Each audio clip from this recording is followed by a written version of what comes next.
आस्तीन यहाँ से बाकायदा फटी हुई है और तागे यहाँ से बाकायदा तौर से तागे निकले हुए हैं। अल्लाहुम्मा सल्ली अला मुहम्मद व आले मोहम्मद। करबला जुल्म के खिलाफ हुंकार है। मैं हूं अब्बास सैयद और आप देख रहे हैं टीवी 14 करबला। मैं आज इस वक्त मौजूद हूं मुंबई नागपाड़ा मेहता बिल्डिंग में। ये जो आप हॉल देख रहे हैं और ये जो मौलाना साहब की तस्वीर है, ये एक अंजुमन का प्रोग्राम है, अंजुमन फैज़ हुसैन मुंबई। इसकी एक ब्रांच कह लें आपको समझाने के लिए। अरसावा अम्बेडकर नगर में भी अंजुमन फैज़ हुसैन है, जिसके ज़ेर निगरानी ये प्रोग्राम हुआ है। हमारे साथ में है हुज्जतुल इस्लाम आली जनाब मौलाना सिब्ते मोहम्मद रिजवी मशहदी साहब, जो ईरान से तशरीफ़ लाए हैं। मैं चाहता हूं कि ईरान के जो हालात हैं, हालात हाज़रा पे आपसे बात करूं। और सबसे पहले तो शहीद की जो ये शहादत हुई है, उसका गम हम सब के लिए है। तो बहरहाल वो खराज अक़ीदत आपको भी पेश कर रहा हूँ, तमाम अपने सुनने वालों को भी। और मौलाना साहब ये बताएं कि शहीद जो हुए हैं, इनकी शहादत से आलम इस्लाम में कितना बड़ा ये नुकसान है आपकी नज़र में? अस्सलाम वालेकुम रहमतुल्लाहि व बरकातहू। बहरहाल आप सभी पूरी मिल्लत इस्लामिया बल्कि तमाम दिल रखने वालों को मैं ताज़ियत और तसलीत पेश करता हूँ कि बहरहाल आपकी शहादत ये ऐसा रखना है कि जो कभी ये पूर्ण नहीं हो सकता। कहते अगर एक आलिम दुनिया से चला जाए तो ऐसा शिगाफ हो जाता है कि वो भर नहीं सकता। ये आलम गए हैं, मुज्तहिद गए हैं, और ऐसी शख्सियत गई है जो हर दिल अजीज़ थी, हर दिल अजीज़ थी, हर कोई इनको चाहता था। यहाँ पे न मिल्लत न मज़हब, कोई भी जो दिल रखता था वो इन्हें चाहता था। और इनके पैगामात वैसे ही रहे कि जैसे हमारे मासूमीन ने दिए थे उसी रास्ते पर चले हैं, अली और आले अली के रास्ते पर चले हैं, उसी तरीके से इन्होंने वो पैगाम भी दिया है।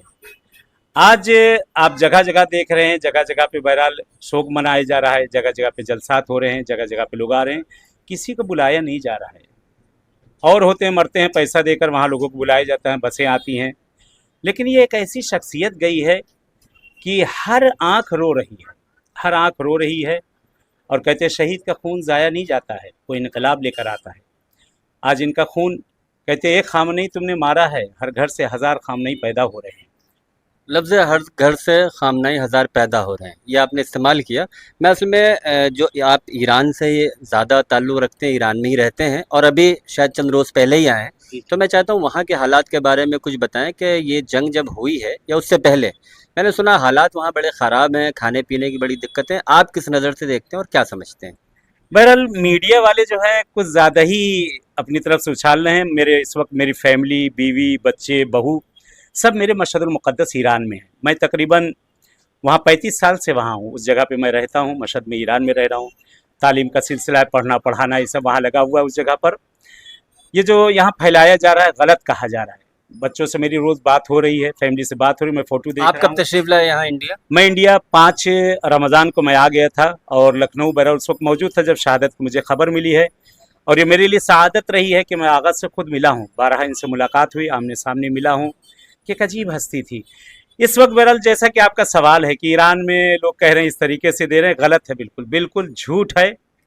दुकानें उसी तरह से अल्हम्दुलिल्लाह खुली हुई हैं, हर जगह सबको राशन मिल रहा है, सारी चीज़ें मिल रही हैं, एक ज़र्रा बराबर कहीं कमी नहीं हुई है। और कहते हैं कि जब दूसरे ममालिक में बम गिरते हैं, रॉकेट गिरते हैं, तो लोग बंकरों में चले जाते हैं। फ़र्क यही है उनमें और हम में कि जब वहाँ बम गिरता है और मारा जाता है तो नारे तकबीर लगाई जाती है और लोग अपनी छतों पे निकल के आते हैं। लोग लब्बैक खामनई के वहाँ पर लब्बैक या हुसैन की आवाज़ें लगाया करते हैं, लब्बैक या रसूल, लब्बैक या मेहदी की आवाज़ लगाया करते हैं। आज सब कुछ नॉर्मल है, ज़िंदगी नॉर्मल चल रही है, लेकिन वो सदमा है, वो सदमा है। आपके जाने का सबसे बड़ा एक ये हुआ है कि सारे लोग मुत्तहिद हो गए। जो कहा जा रहा है ईरान में जगह जगह पे जुलूस निकल रहे हैं और जगह वो जुलूस सिलसिले नहीं निकल रहे हैं, जुलूस आपकी हिमायत में निकल रहे हैं कि जिसको उल्टा पेश किया जा रहा है, जिसको उल्टा मीडिया दे रही है, उल्टा पेश करी, ऐसे नहीं है। निकल रहे हैं सब बाहर, बाकायदा छोटे छोटे बच्चों को माएँ अपनी आगोश में लेकर निकल रही हैं। अल्हम्दुलिल्लाह वहाँ लाइट 24 घंटे है, पानी 24 घंटे है, गैस 24 घंटे है, कुछ नहीं, खाली उड़ाया जा रहा। हाँ, जिस बिल्डिंग पर गिरी तो वहाँ भाई बिल्डिंग जब लाइट कट गई है तो कहाँ से आएगी, पानी का पाइप कट गया है तो पानी कहाँ से आएगा। ठीक, तो मैं चाहता हूँ कि आप उनके ज़िंदगी के बारे में, क्योंकि आपने माशाल्लाह मुलाकात की है उनसे, तो उनके बारे में कुछ बताएं। किस तरह का उनका रहन सहन, क्या हम इंडिया वालों तक भी ये बात पहुँचे कि वो किस तरह रहते हैं, क्योंकि आप उनसे बाकायदा रूबरू मिले हैं। देखिए, उनका रहन सहन शायद हमारा रहना सहना, हमारी ज़िंदगी बहुत अच्छी होगी, हमारा खान पीन शायद बहुत अच्छा होगा, हमारा पहन पहनावा बहुत अच्छा होगा। एक सादा ज़िंदगी थी, यानी अपने जद अमीरुल मोमिनीन की तरह जैसे वो बोरियां नशी थी, पूरी उनके हुकूमत हाथ में थी, सब कुछ था। इन्होंने वही रवैया हम इमाम खुमैनी के लिए मिलता है, हम इमाम खामनई के लिए मिलता है। ये नहीं कि आप खुद मेरी कहीं ना देखें, आप खुद दूसरे जितने लोग हैं उनसे पता करें कि इनके लिए अक्सर उनके फोटो आया करते हैं कि एक चप्पल, प्लास्टिक की चप्पल, कोई बड़ा प्रेसिडेंट कहीं का आता है, एक वजीर आता है, तो आदमी बंठन के और यह है कि दिखाने के जो घर में पहनते थे वही पहन के चले आते थे। सादे कपड़े, हम आप निकलते हैं बिल्कुल बाकायदा इस्त्री करके, प्रेस करके, ऐसा प्रेस करेंगे कि खरबूजे पर रखो 2 शाख हो जाए। लेकिन वही सादा, बिल्कुल सादा ज़िंदगी थी, उसी तरीके से सादा कपड़े थे। यहाँ तक कि अक्सर आप लोगों ने देखा होगा, फोटो आया है, आस्तीन यहाँ से बाकायदा फटी हुई है और तागे यहाँ से बाकायदा तौर से तागे निकले हुए हैं। यानी ये सादगी, सादगी।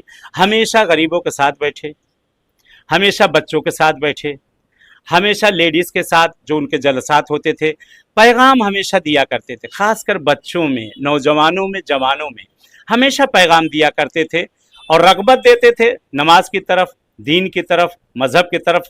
वही चीज़ जो जनाब रसूल खुदा में थी, वही आपकी, बहरहाल आपकी उनकी औलाद थी। उसी मिशन को लेकर ये चल रहे हैं, क्योंकि वो मिशन चलता चला आ रहा है और ये मिशन इंशाअल्लाह पहुँचेगा इमाम ज़माना के हाथों में।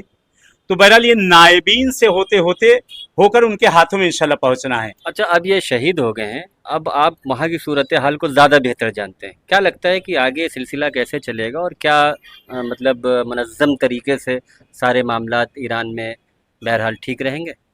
बहरहाल ये जो बहरहाल रहबर गए हैं, उन जैसा तो मिलना मुश्किल, सदियों में कोई एक ऐसा पैदा होता है। लेकिन खुदावंद आलम जैसे है कि अपनी हुज्जत से ज़मीन को खाली न रखेगा, तो नायब हुज्जत हैं तो कोई ना कोई वहाँ पे आएगा ज़रूर। और बहरहाल जैसा था इंशाल्लाह इससे बेहतर ही रहेगा। और आपके नक्शे कदम पर आपकी औलादें हैं, बहुत से लोग हैं कि बहरहाल जिनको चुना जाएगा खुद वहाँ की पब्लिक चुनेगी, जिनको चुना जाएगा खबरगान रहबरी चुनेगी वहाँ से। और इंशाल्लाह कोशिश यही रहेगी कि ये जो परचम इमाम हुसैन है, इस परचम को इमाम ज़माना के हाथ में सही मानों में इंशाल्लाह पहुँचाया जाए। और इंशाल्लाह जिस तरीके से चल रहा है इससे बेहतर चलेगा इंशाल्लाह, कि कभी पब्लिक को ये एहसास ना हो कि आप चले गए हमारे दरमियान से, बल्कि एक जज्बा और वलवला पैदा हो ताकि सही से इस दिन पर अमल कर सके इंशाल्लाह। बहुत बहुत बहुत शुक्रिया। देखिए, हमारे साथ में थे हुज्जतुल इस्लाम अली जनाब मौलाना सैयद मोहम्मद रिजवी मशहदी साहब। एक लफ्ज़ इस्तेमाल किया सदियों में, हज़ारों साल नरगिस अपनी बेनूरी पे रोती है, बड़ी मुश्किल से होता है चमन में दीदावर पैदा। कैमरामैन अली हैदर के साथ मैं अब्बास सैयद, TV 14 करबला, मुंबई। इल्तिमास ये है कि एक सूरह फातिहा ज़रूर अपने शहीद को पढ़ें।